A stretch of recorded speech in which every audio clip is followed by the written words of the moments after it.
Hey everyone, welcome to the Movie Throne. I'm your host, the one and only King Kansas, here to bring you a movie review. Yes, this is probably going to be most likely my last movie review of 2023. A lot of family stuff going on, busy as hell. I'm telling you, the year is almost upon us, and I don't know if I'm going to be able to get to Aquaman, so I can bring you that review. If not, you're going to get that in the new year, and of course, that's going to probably be a take two review, so I can add it to the rest of those DCU reviews that I've been doing. But yeah, anyways, you guys probably saw what the King had to watch and bring your way. Yes, I'm talking about Barbie. My God, if it wasn't for that stupid bet that the King lost over a football game, I'm just going to leave it at that. I probably wouldn't have watched this. It wasn't on my must-see watch list or my top 10 most anticipated movies to watch. And I'm telling you right now, yeah, I don't care if it supposedly made the most money and whatever, because that's not necessarily make it the best movie there was, in my personal opinion. It's like I said, it ain't my cup of tea. Good on those who've seen it. Good for you. But anyways, I go, okay, let's see. Let's give this a damn try. I have to watch it, so let's make the best out of it. So someone told me it was about, 2 hours? Almost 2 hours long, right? It stars, well, the cast got me, right? Ryan Gosling, Margot Robbie, Issa, Kate McKinnon, Alexa Shipp, Emma Mackey, Harry Neff, I haven't even heard that, Sharon Rooney, oh my God, Ritu, Arya, Dua Lipa, I think was in it, whoopity-doo-doo, and a whole bunch of others, and it's, Simu, can't forget him, Kingsley, Adir, and a whole bunch of other stuff. There's a whole bunch, and John Cena makes an appearance in it too. It's not a spoiler, but he's in it. And Cera, he was in it. It's directed by Greta Gerwig. And yeah, you guys know the deal. The first part, it's not going to be non-spoiler. I'm not going to be talking too much about it because my thing is, I do not want to say much and bash something that I wasn't interested in, because I went in with low expectations, already biased because it ain't my cup of tea. So, all I can say, honestly, without spoiling anything, is story is pretty basic. It was very generic, very predictable. I don't know how much you can do with Barbie, but they did it very well with what they have. If you like Barbie, you're going to love this hands down. There's no doubt about it. If you play with those damn dolls, Ken, and all that shit. I didn't play with the damn things, but I was very aware of the characters here and there. Not all of them. Don't ask me the outfits, but the way they integrated the toys, their costumes, their playhouse, the Corvette, whatever you can physically possibly think, they incorporated in this film. They did so. You even have Will Ferrell's in it too. Spoiler, he's kind of like the guy who's in charge of Mattel. So they did a lot of those real world, Barbie world kind of thing, which you kind of knew. And it was cheesy at times, very colorful sets. They brought all that stuff legit. The actors brought it. But, like I said, I wasn't interested. It was simple. It was like, don't tell me they're going to do that. And they did. And some of the bits went on and on. They had their musical numbers and all that stuff. Great, cute, whatever. It even gave us a little bit of a history. There was a couple of, I would say, touchy moments in the film. Especially when she realizes her, I guess, reality in the real world. Like, what people thought of her. And she kind of like, what the crap?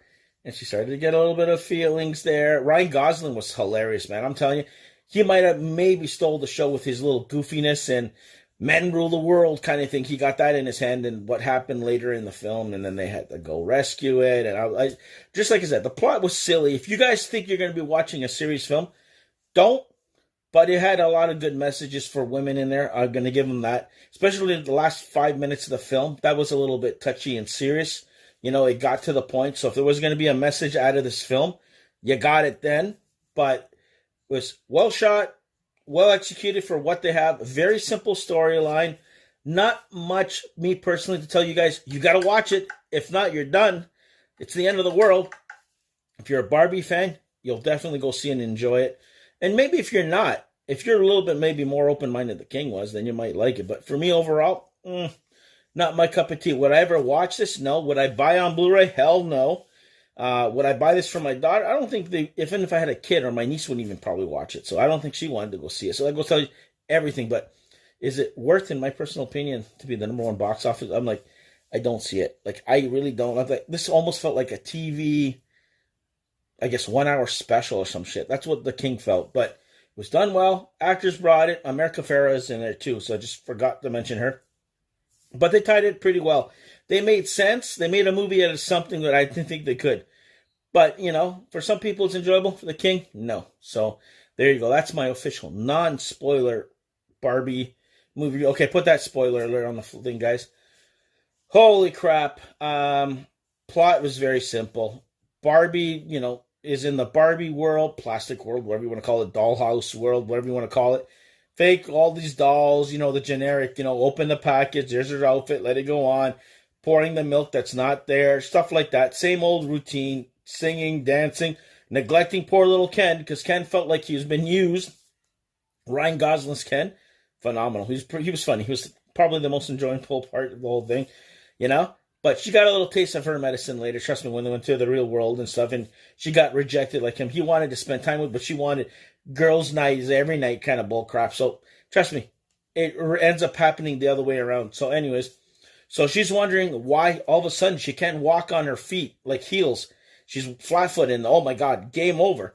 And she was told by the crazy Barbie that got her head cut off and stuff like that for someone from the real world, and that's why she's like that she has to go to the real world and find the person who has her doll, who's not playing with her, to hopefully fix things. So she goes, and that's the story. They end up going through, they got the cheesy pink Corvette, the music, the songs, and all that. You got them dressing up their outfits, the yellow rollerblades like you probably got when you were a kid as a toy.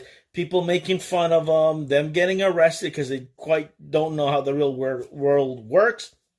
You got Ken discovering that, holy shit, men rule the world, which is not the case, but that's what he believes, and he takes that knowledge back to where she is when she gets arrested and taken to Mattel to see Will Ferrell. They wanted to put her in the box and solve the problem because apparently Skipper or something escaped earlier, But it was, like I said, not my cup of tea, but that was the generic thing. And then she ends up going back, and of course Ken took over everything, and then they got to get that town back from Ken, and there's a little, like, what I like to call a little civil war, the Barbies versus the Kens, and Simu is in there, the little competition between the two. I'm telling you, Ryan Gosling was funny. America Ferrera was apparently behind her doll or having her doll or something, and she kind of like grew apart, and she was having a little beef with her daughter, and then they kind of mend the fences miraculously when they go back, and they come back and they're all touchy and whatever the hell. Yeah, like I said, it was one of those movies, like, you got to go in, like, you got to understand it's going to be silly, it's going to be cheesy, it's going to be all those things. Barbie fans probably love it, and I'm not bashing on it because of that. And like I said, didn't interest me. You can still do something like this, but have it with substance, in my personal opinion. But hey, I'm a dude. It's not for me. I can get that, but I'll watch anything, guys. I'm not just because it's designed for guys or whatever that I'm gonna bash on it. I'm not bashing on it. I don't like it. Like I said, it was okay. I didn't think it was worth what everybody was making us think that. Everybody went to the box, to the movie theater to watch it and stuff. It should be the movie of the year. Hell no. I think Super Mario is still better than that. I'll tell you right now. There's a whole bunch of other ones that I'm going to list. So watch the podcast special on that, and I'll give you guys my top 5. That's going to be good. Anyways, but storyline's basic. The ending was kind of cheesy, and I'm like, seriously? But there is some touchy moments between Barbie and Ken, and then Barbie with the creator of Barbie. I think her name was Ruth. Can't remember her last name, almost tuned out there. But it was a nice heart-to-heart conversation of, what Barbie meant and all this. So a little bit of history thrown in there as well. Nostalgia and all that stuff. If you were a Barbie fan, you probably dug this a lot. It was okay. It's 2 hours. They could have been an hour, 15, 30 minutes, even trim of 25 minutes. Because it was a little goofy at time. Will Ferrell being himself. So like I said, it was okay. Margot Robbie suit the role well. If she's going to do a sequel, I don't think she's going to. There's no point, right? And she's right. You don't need to do one, I'll tell you right now. Unless it's about Ken. But that's why we got this, because it's Barbie. But cliches, you name it, the works. Enjoyable for others. For me, not so much. Not a bad movie. Just because I don't like it doesn't mean it's a bad movie. It's just, I don't know, they could have done it better, my personal opinion. But hey, if you guys are all happy, that's your opinion. That's the King's opinion. I wouldn't recommend it to you guys personally. Doesn't make it a bad film. I'm not going to watch this ever again in my life. I'll tell you right now. Ain't going to buy it. Thank God I didn't waste my money because I would have used it as a coaster. And that's putting it nicely. But it's good for others, not for the king. So there you go, guys. That is my official Barbie movie review starring Margot Robbie and Ryan Gosling. I hope you guys liked it. Like, share, and subscribe. Check out my other movie reviews, podcast episodes, TV season reviews, unboxing videos, you name it, the works. Tune in for my last 2 videos coming up. It's going to be the top 5 movies of 2023, my picks. And my picks again, the 10 most anticipated films for 2024. Those will be dropping probably this Saturday and probably the next Sunday or something like that. We'll figure something out. You know how it works, guys. So until next time, be the hell good. And I'll see you guys where? Right here on the Movie Throne. Take it easy, guys.